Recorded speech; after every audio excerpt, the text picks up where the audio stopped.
Hey folks, my name is Alex McCarthy. I'm the lead of our print optimization team here at Formlabs, and today I wanted to show you how I design custom supports in CAD software when I'm printing with Silicone 40A. I like to do this because I can get parts that have nicer surfaces, are more successful when they print, and generally I think it's a great way to improve the quality of your print outcomes. So I'm going to start off in PreForm with these two parts here. They are parts that customers have been interested in printing but have had some challenges. In this case, you can see that there are pretty aggressive auto-generated support structures. In fact, if I hide the supports for a second, you can see how many supports are being added to these models. And there's this many supports because silicone is a very soft material and it needs a lot of support structures to print. However, with some careful consideration of the models that you're printing, you can get away with way less support structure and get really nice prints out at the end of the day. So I'm going to show you how I would look at these models in CAD and add my own support structures to them. Going over to the CAD. So here's one of the models that we were just looking at. This was a model that a customer sent us where I don't think we need as many supports as PreForm is auto-generating. So to kind of walk through it as an example, I'm just going to talk about how I think about this model and show you how I would design supports for it. And then after that, I'm going to step through a few other models to show you how I've done custom supports for those as well. And then we can take a look at some actual prints at the end of this. So for this model here, whenever I'm looking at a model, the first thing I do is try to identify a surface that I might be able to print directly onto the build platform with. That's not always possible, but when that is possible, that's my number one tip by far to get good print outcomes. If you can print on the build platform, that bottom surface, instead of having a bunch of support marks on it, it's going to have a nice, clean, flat finish. And because it's stuck to the build platform, the whole model is going to be stabilized throughout the rest of the print, and it's just generally going to give you a better outcome.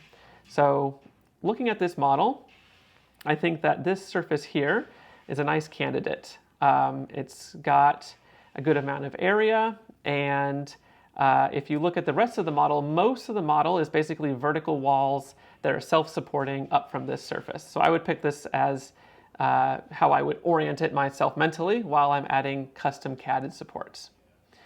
So then I'm going to see, okay, well, what kind of support structure am I going to need to add to this model so it's successful?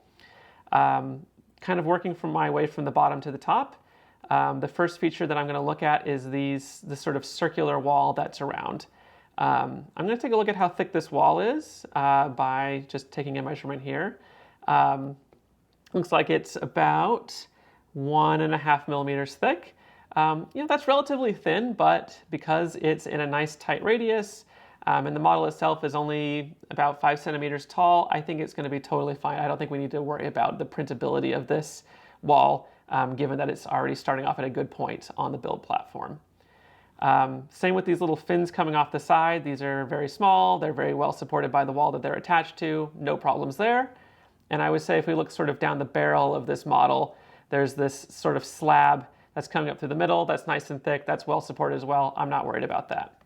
The only thing that I'm really worried about on this is this overhang here at the top. It looks like this overhang is about 5 millimeters across, and that is going to need some support. So now I'm going to start thinking about how I would add that support structure.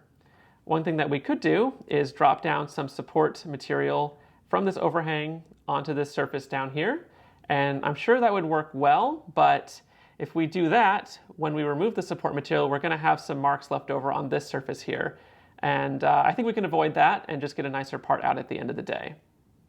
So I'm going to try to figure out how I'm going to bring support material up to this area so that I can support that overhang. I think if we look sort of down the barrel of this, there is a nice good chunk of area on both sides of this where we can just sort of bring up some pillars of material and bridge into this area here and support this overhang. So let's do that. So I'm just going to go down to this bottom face. I'm going to make a sketch on it. I'm going to use this offset tool to create a little pillar, or at least the outline of a pillar that I can then extrude, that'll fit into this area. I'm going to pick a gap between that pillar and the rest of the model. Here I'm using 0.5 millimeter. You need some gap there because you don't want whatever support structure you're making to fuse to the model. I find for a situation like this, 0.5 millimeter is totally fine. It's going to remove with no problem. So we'll do that. And I'm only going to do this on one side of the model right now because at the end of this, I'm going to mirror the whole stuff that I'm making so that we get, the same support structure on both sides. So I'm going to go into my extrude tool and click that sketch that I just made. And we're going to bring this up to this surface right here as a starting point. So now we've got some support structure that's going to be coming up, and now we just need to figure out how to connect this support structure to this overhang that we ultimately want to connect. To do that, I'm actually going to go into the section view mode and do that like this. This is just giving me a view in CAD where I'm just sort of slicing it and I can see sort of the interior so I can see what I'm working with instead of being sort of occluded by the rest of the model. I'm now going to create a plane that is offset from this surface here by 0.5 millimeter. Again, I want to give a little bit of clearance from my support structure to the model. And I'm going to create a sketch on that plane, like so. And I'm going to hide the plane because I don't like looking at planes when I am CADing things. So we've now got our overhang right here. We've got our support structure that we want to connect it to right here. I'm going to use the Use Project tool to bring some of this geometry onto the plane that I'm working on so it's easy to CAD up. And I'm going to connect, actually I'm going to create a constructor line down here in the middle that I'm also going to use to do some more mirroring of the support structure at the end of this just to make it easier.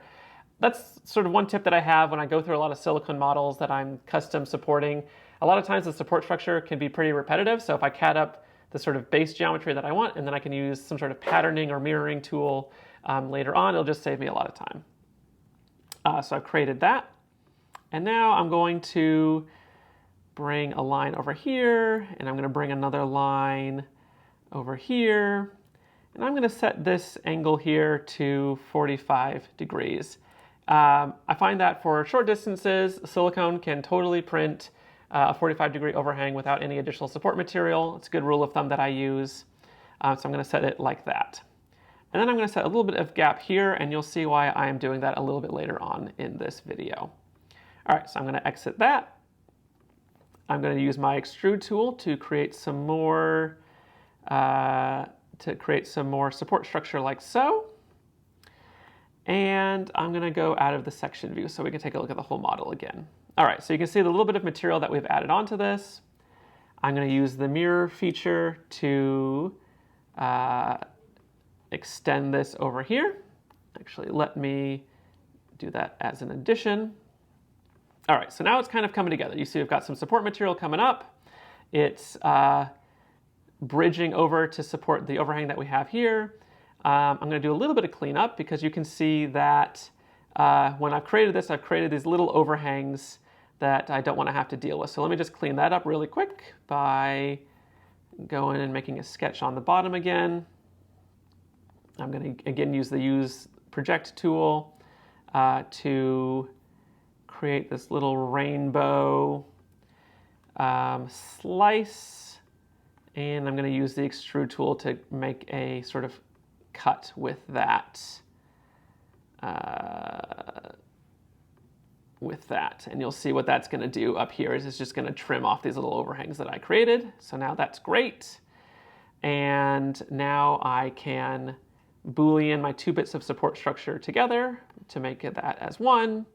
And then I can mirror this so that I've got it coming in from both sides, like so. All right, so now we're doing pretty good. This would print and be totally fine, but we can do a little bit better because if you look at how our support structure is connecting to the model, it is more contact area than we need. We can actually make that a little bit smaller. Let me do that. Let me merge these two parts together. There we go. So I think we can trim up this area a little bit. So let me create another sketch right here. Zoom in on that. And what I'm going to do is I'm going to subdivide this little vertical section that I've created earlier into a few sections, and I'm just going to sort of eat away at about half of it so that we don't have as much contact location. So I'm drawing a little bit of a line here. I'm going to make a linear pattern. Let's see, let's subdivide it into quite a few sections. So I'll do a pattern of 8 here, and that is good. And then I'm going to do a little thing I like to do. If you get rid of the dimension on a pattern, you can then actually just force the pattern to match the width that you're trying to work with. There we go. And now I'm going to exit the sketch, and I'm going to nibble away at these 3 sections here. There we go. All right. So now we're in a much better spot. We don't have as much contact area. This will be plenty fine for supporting this model. And I'm going to do one last thing before we call this complete. Now these sort of top sections here, these are what are going to be contacting the model. To make the support removal a little bit easier, to sort of guide the scissors or the clippers, or even if you're tearing it out, I'm going to add a little tiny chamfer to each of these edges just to sort of seed that cutting action. And now we can bring in the model again, and you can see we've got these nice little support ribs that are going to support this really well. There's no other area in the model that this needs to contact, and all I need to do now is one last function of combining my support structure and our model together, and I can now just export this from my CAD software, bring it into PreForm, put this right on the build platform, and print it without any support structures, and you're going to get a great result. So that was me manually walking through one model. I have a few other models, but I'm just going to show you what I did as opposed to walking through them manually. So here is a model that a customer was having some trouble printing with. All of this material here is support structure that I've added. Starting with this sort of outside, I've added these little ribs. There's a pretty low angle overhang coming in here, and I wanted to support that. So I've added these little ribs that are just kind of coming up. Again, you can see I've added little chamfers on both edges. This is going to do a great job supporting it. When you have a model like this, the silicone is so soft that during the printing process, you want to prevent it from stretching as it's sort of peeling up and down during the printing process. So if you can add little ribs that prevent it from stretching, that's really going to help out with your print success and give you really good supportedness. The other thing that I've added, if we look in this section view, let's see, we'll do that one there, is on the inside, there are also pretty steep overhangs. And it's going to be hard to get scissors into those areas. So I put a little bit more effort into making these tearaway. If we hide the customer model, you can see I've got these blocky structures that are coming in. They're nice and robust on their own. And I've got these little ribs that are coinciding with the model. And this is going to be easy to tear out at the end of the day. And they're going to be very robust. And you're going to get a great part out compared to what a auto-generated support would be. And then let's look at one last example. A lot of people like to print bellow type structures in silicone. And these bellow-like structures, they really like to stretch. I mean, that's the whole point of a bellow, is they can stretch and compress. So what I've added here is, again, these sort of rib structures to prevent it from stretching during the print. And I've attached these rib structures to these pillars that I've added that aren't going to stretch on their own because they're nice and robust. Now I've added it to the outside of this model. If you cared more about the surface quality of the inside of your model, you could put this on the inside as well. That would work just as well. And one other note here, I've added these little cutouts so that these crisp sort of inner and outer corners of this bellows come out still nice, and you don't have to sort of cut around those. And this is going to support your structure just fine as well. It's more about preventing it from stretching than supporting it 100% of the way up. So these models are all print very successfully, and I've got a few of them here for you guys to look at. So here is the model that we were looking at earlier in PreForm. You can see the custom catted material coming up through the center there. You can see the little bits that were through there. We've done a job of de-supporting it, so here's the final model. Comes out just great, took very little effort to de-support, and almost all of the surfaces look beautiful. That overhang surface just has a few support marks on it, and this is going to be great. Additionally, here is that torus looking model that we were talking about. I clipped off one of the ribs here. It comes off really easy with just some clippers. And then you can see some of the support structures on the bottom. They just pop out easily on their own. Like, there's very little effort. This is going to be a way better outcome than the auto-generated supports. And then finally, you can see that bellows structure that we were looking at. And let me highlight just like one other thing on this model. There is let's see if I can angle it on the camera. There we go. You can see that I've added as well a little vent to the bottom of this. One of the things you have to look out for when you are printing directly on the build platform is it can create a cup during printing, which PreForm will detect for you. An easy way to get rid of that is either to CAD in a vent yourself to prevent that from happening, or PreForm now has a feature where you can add those vents directly in PreForm and mitigate those issues. And then the final thing that I wanted to highlight is gaskets. A lot of people like to print gaskets in silicone, and they print great on the build platform, but one of the things that you need to look out for is the contact area with the build platform and any sort of like chamfer or fillet that you have around that. So to look at that, I will go back to my CAD software here, and we can look at a gasket in question. So here's a gasket of a shape that it's about 3 millimeter wide, and the thing you want to look out for is how severe these fillets are that are on your gasket. If we are printing it on the build platform, this is the surface that'll be in contact, and the deeper the fillet that you're adding, the less contact there's going to be, and the more quickly that small amount of area is going to grow into something that's 2 or 3 times as big, and that can have a risk of ripping it off the build platform. So basically, when you're CADing up a gasket, try to keep the fillets as small as are acceptable for your application, and they're going to adhere to the build platform more strongly. That is the same gasket that I have printed here. Prints very nicely. Again, you just want to be watching out for how strong those fillets are in your final part. That is all I have to talk about today. Hopefully I've had some good tips, and hopefully you have some good success printing with silicone. And yeah, thanks for joining me.